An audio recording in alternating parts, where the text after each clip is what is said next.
एक मासूम सी दिखने वाली यंग एंड ब्यूटीफुल लड़की जो कि अपने बॉयफ्रेंड के साथ पहली बार इंटीमेट होती है, लेकिन बाद में फिर उसका मन इंटीमेट होना चाहता था और इसी लत की वजह से वो धीरे धीरे एक प्रोस्टिट्यूट बन गई। ये मूवी एक रोमांटिक ड्रामा मूवी है जो कि आपको जरूर पसंद आएगी।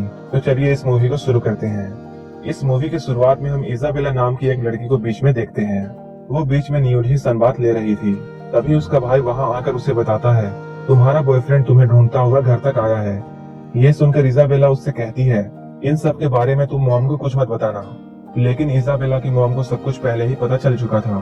घर जाने के बाद इजाबेला की मॉम उससे कहती है, अगर वो चाहे तो आज अपने बॉयफ्रेंड को डिनर पर ला सकती है।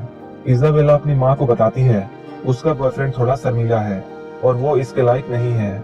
इसके बाद इजाबेला अपने भाई के साथ बीच पर फिर से जाती है, जहाँ उसे फिलिक्स मिलता है, जो कि नाइट पार्टी के लिए इजाबेला को इनवाइट करता है। रात को जब इजाबेला पार्टी में जाती है, तब फिलिक्स बीच पर ही उसके साथ इंटीमेट होने लगता है। इजाबेला का ये फर्स्ट टाइम था, इसलिए ये सब उसे काफी बुरा लगता है, लेकिन वो कहीं ना कहीं फिर से इस चीज को करना चाहती थी। कुछ दिन बाद इजाबेला का बर्थडे आता है। अपने बर्थडे में वो फिलिक्स को नहीं बुलाती है। अगले दिन इजाबेला अपने डैड के पास जाने लगती है। इजाबेला की मॉम और उसके डैड का डिवोर्स हो चुका है। ये दोनों अब अलग रहते हैं, लेकिन इजाबेला हमेशा अपने डैड के घर आया करती थी। इजाबेला जब यहाँ से जा रही होती है, तब रास्ते में उसे फिलिक्स दिखाई देता है। फिलिक्स को देखकर उसके चेहरे पर कोई भी फीलिंग्स नहीं आती है, वो उसे इग्नोर करती है। इस सीन को देखकर हमें पता चलता है कि इजाबेला फिलिक्स का सिर्फ यूज कर रही थी, वो फिलिक्स को बिल्कुल नहीं चाहती है।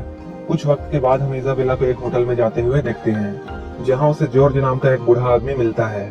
इजाबेला अब एक प्रोस्टिट्यूट बन चुकी है, जो पैसों के लिए लोगों के साथ सोती है।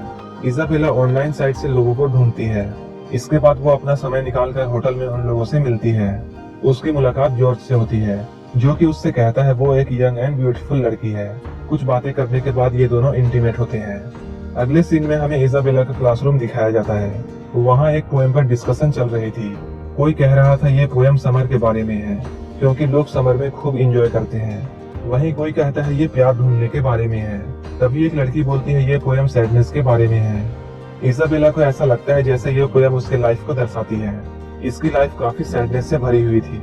इजाबेला खुशी ढूंढने की कोशिश करती है, लेकिन उसे खुशी नहीं मिल रही थी। इसके बाद इजाबेला अपने नए क्लाइंट को ढूंढती है।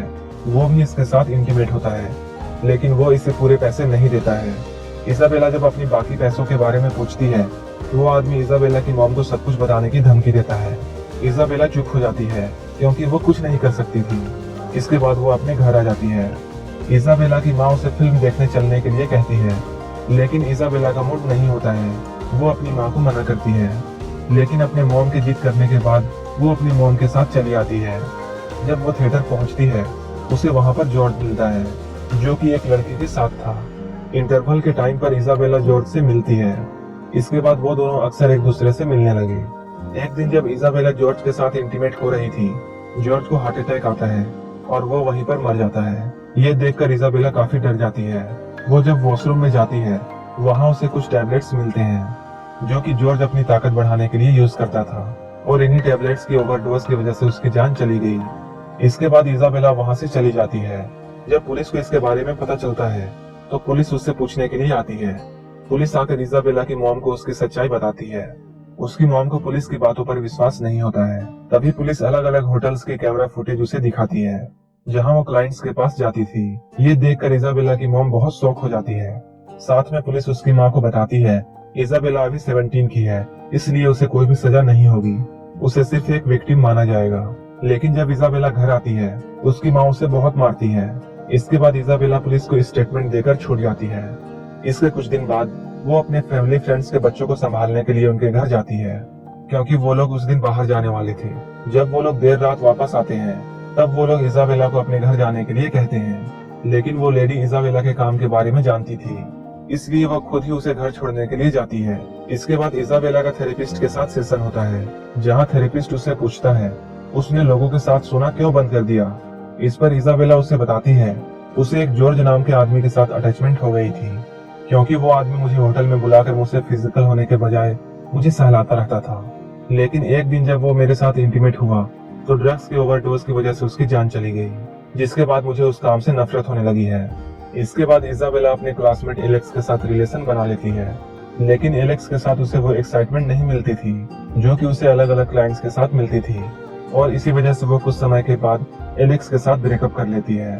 जब एक दिन इजाबेला अकेली बैठी होती है तब वो अपना दूसरा फोन ऑन करके देखती है जिसमें बहुत सारे क्लाइंट्स ने मैसेज किया था।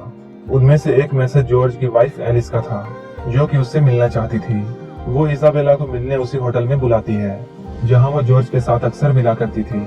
वहां पहुंचने पर एलिस इजाबेला से कहती है, मैं तुम्हें एक बार देखना चाहती थी। वो कहती है, मेरे हस्बैंड एक बहुत ही यंग एंड ब्यूटीफुल लड़की से प्यार करते हुए मर गए। एलिस उसे बताती है, इसमें तुम्हारी कोई भी गलती नहीं है, वो पहले से ही बीमार थे। एलिस उसे बताती है, जब मैं यंग हुआ करती थी तो बिल्कुल तुम्हारी ही तरह दिखती थी, मैं भी बिल्कुल यंग एंड ब्यूटीफुल थी। इसके बाद एलिस उसी रूम में जाती है जहाँ जॉर्ज ने आखिरी सांस ली थी, और वहाँ उसी बेड में लेटकर एलिस ठीक उसी तरह इजाबेला को सहलाती है जैसा जॉर्ज किया करता था। इस तरह इजाबेला को वहाँ नींद आ जाती है। जब वो नींद से जागती है तब एलिस वहाँ से जा चुकी थी। यहीं पर यह मूवी खत्म हो जाती है। इस मूवी में हमें इजाबेला की कहानी दिखाई देती है जो कि अपने यंग एज में एक गलत रास्ते पर चली जाती है। इजाबेला ये काम करके बिल्कुल भी खुश नहीं होती है, लेकिन धीरे धीरे उसे जॉर्ज के साथ अच्छा लगने लगा था। दोस्तों, अब आप इस वीडियो को लाइक करके मेरे चैनल को सब्सक्राइब कर लेना क्योंकि मैं इसी तरह की बहुत सी वीडियोस लाने वाला हूँ।